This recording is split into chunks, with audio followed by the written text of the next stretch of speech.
For most of it, Ed Wood is very calm the way he's saying these things and kind of just saying like, see, this is kind of the reason that people think like this. Here's the psychology behind it. Here's a bit of the science behind it.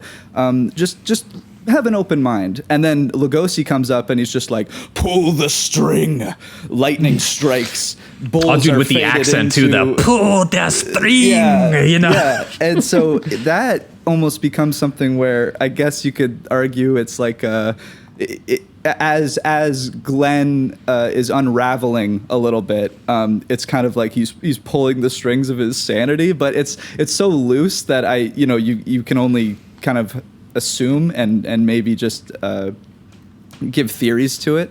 It's a very strange thing, it's very strange the way he uses Lugosi. Yeah, his whole inclusion is like this surreal nightmare element of it, where he's just like a dude completely separated from the rest of the story. He's in like this, like, you got like the 1930s like spooky storms and Bela Lugosi creating some sort of like potion in his laboratory, which is just like a room with Halloween store skeletons hanging around, and clearly just done in like one day of shooting. And apparently he was paid like $1,000 to do this day of shooting and have his name on the poster. And he just occasionally pops up throughout the movie in these very sort of bizarrely spliced or crossfaded images to say things like, people all going somewhere, all with their own thoughts, their own ideas, and with their own personalities, like usually, and you're just like, I don't this is also textbook, because we'll get into it too. This is like textbook kind of like Ed Wood writing. You can tell when Ed Wood, either he has them characters say the most expository dialogue imaginable, like you're watching like a grade schooler play, or and it's like 4 sentences in a row. It's not like that odd thing where exposition happens and they make the blunt things happen every once in a while. He just has like 5 direct sentences that are all like exposition. Oh, it's that classic and then writing. It's just like exactly. It just keeps going and going and going. And so either that's how he writes, or he writes in like what you can tell is like him pretending, or what he imagines like smart guy pretentious dialogue is, like he's writing Shakespeare or something like that every once in a while. And that's what a lot of the Bela Lugosi stuff is, or with the eventual psychiatrist who we'll talk about too, who goes on these like pretentious monologues about like mankind and stuff like that as well. Because I realize we haven't actually kind of said like really what the movie is, mostly because it kind of does open with the Bela Lugosi stuff a little bit. You are a little kind of like I was gonna thrown say off by that. It opens like a television program introduction or something like that, where they're just like, good evening, welcome, like it's Alfred Hitchcock or some shit like that. Like he's introducing the film and kind of its ideas, its atmosphere. And then we're going to get into the actual narrative, which is also loose because, as you were saying, with how many genres this film is, it's like a drama, a documentary, a horror film. Like it's just, it's fucking everywhere. I mean, we'll get into it, but friend of the pod, Will Sloan, who's going to come up a couple times on this show because he is the Ed Wood scholar, and spoiler alert, he is the Ed Wood scholar who's going to be coming on next week, but he has like written lots about all Ed Wood films. He loves all of Ed Wood's films essentially. And he had like the most apt description of this one, where he was basically like, it is a hallucinatory, semi-autobiographical, ambivalently queer polemic that can't stop contradicting itself. The only burlesque exploitation, horror, educational, experimental, surrealist film.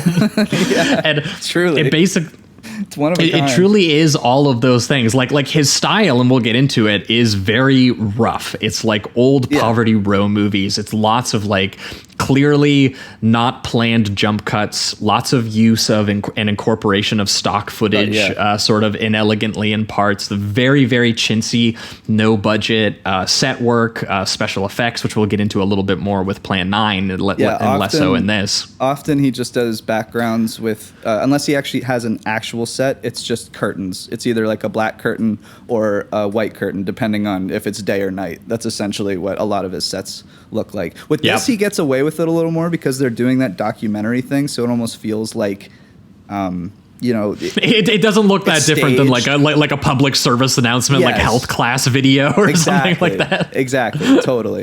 Whereas you notice because like those videos don't have the best actors, you know.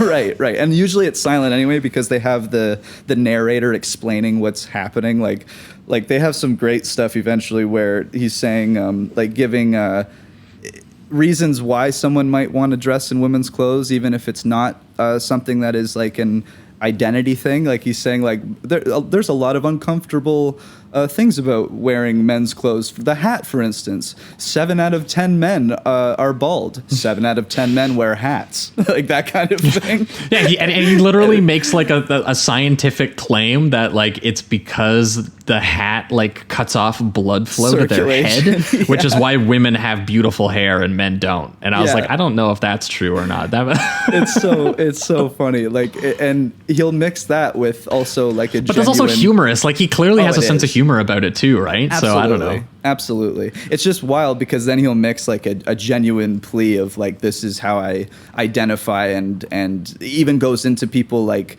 you know, committing suicide because they're not able to truly identify the way that they want to or be seen the way that they want to. Yeah. I So mean, it's wild the way it goes back and forth every once in a while. But it's captivating in this strange way too.